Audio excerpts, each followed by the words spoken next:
Penguin Random House Audio presenta El pintor de Auschwitz, de Jacobo Selnick, narrado por Adrián Wauksuk. Para mi mamá, para mi hermano a sus 40 años, Puran, Joshua, Sara et Jacob Selnickier, en memoria de mi papá, mi bisabuelo Joseph e Isaac Selnickier. All that we don't know is astonishing. Even more astonishing is what passes for knowing. Philip Roth. Y oyó el gemido de ellos, y se acordó de su pacto con Abraham, Isaac y Jacob. Y miró a los hijos de Israel, y los reconoció Éxodo 2:24. Breve nota introductoria. When you hear the music ringing in your soul, and you feel in your heart and it grows, and it came from the backstreet rock and roll, and the healing has begun. Dice Van Morrison que la música tiene el poder de sanarnos, que su fuerza es tan profunda, cuando viene de las raíces del rock and roll, que la podemos sentir en nuestra alma y en nuestro corazón. Cuando se le ocurrieron estas líneas para la canción And the Healing Has Begun, el compositor norirlandés se encontraba en una casa de campo en Epwell, Inglaterra, con el guitarrista Herbie Armstrong, como parte del proceso de composición de los temas para el álbum Into the Music, 1979. Tras el éxito comercial de Wavelength, 1978, Van Morrison quiso regresar a canciones más profundas, más trascendentales, menos masivas, a través de la fuerza de una música espontánea, meditativa, con melodías y letras que le permitieran encontrar un lado inexplorado de la naturaleza humana, de los sentimientos y las emociones, en donde el arte prevaleciera por encima de todas las aspiraciones comerciales de un álbum. Morrison sentía que en su trabajo anterior había caído en el juego leonino de la industria discográfica y algo de su esencia artística se había perdido. Por eso decidió llamar a ese álbum Into the Music, para denotar que hubo un proceso de inmersión total en los aspectos más profundos de la música y el corazón que la compone.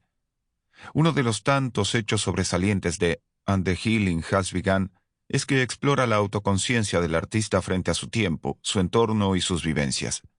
La referencia al inicio de la canción, de caminar nuevamente por una avenida, evoca a pasajes sonoros de inicios de los años 70 con los que el artista británico se sentía más identificado. Morrison necesitaba sanar su alma y ver los hechos de su vida con la distancia necesaria para comprender qué ha pasado y qué enseñanzas le dejó.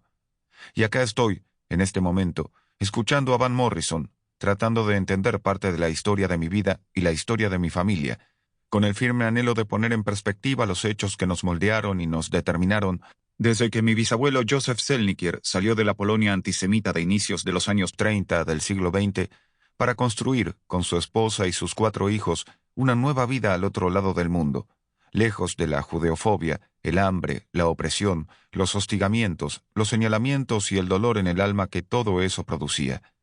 También lejos de la familia Selnickier, que fue muy próspera y unida, e influyente en la vida religiosa, cultural y comercial de Varsovia. Porque dejar la tierra prometida polaca significó para Joseph abandonar a sus hermanos, a sus sobrinos, entre ellos a Isaac Selnickier, el hijo mayor de una de sus hermanas, además de primos, cuñados y amigos que, en su mayoría, murieron en el gueto de Varsovia y en las cámaras de gas de Birkenau y Treblinka. Cuando mi bisabuelo emigró a Colombia, dejó abierto un círculo que se cerró con un viaje que hice a París para buscar las piezas perdidas de los Selnickier. Así como a Franz Xaver Süssmayr, tras recibir todas las indicaciones de Mozart en su lecho de muerte, le encomendaron la tarea de terminar su Lacrimosa, yo decidí enfrentarme con el pasado de mi familia, con sus secretos, dolores y verdades a medias, con el firme propósito de completar el rompecabezas inconcluso que empezó mi bisabuelo el día que salió de Polonia. Esta es la historia de Joseph, Isaac y Jacob, la historia de mi familia. The Healing Has Begun. Kyrie. Stories only happen to those who are able to tell them. Paul Auster. ¿Qué significa ser judío colombiano? Empecé a cuestionármelo años después de aquel memorable 30 de octubre de 1989, cuando las selecciones de fútbol de Israel y Colombia disputaron el último cupo para el Mundial de Fútbol de Italia 90. En la mañana de ese lunes, que no era un día más ni un día cualquiera en la vida de los colombianos, 200 Sample complete. Ready to continue?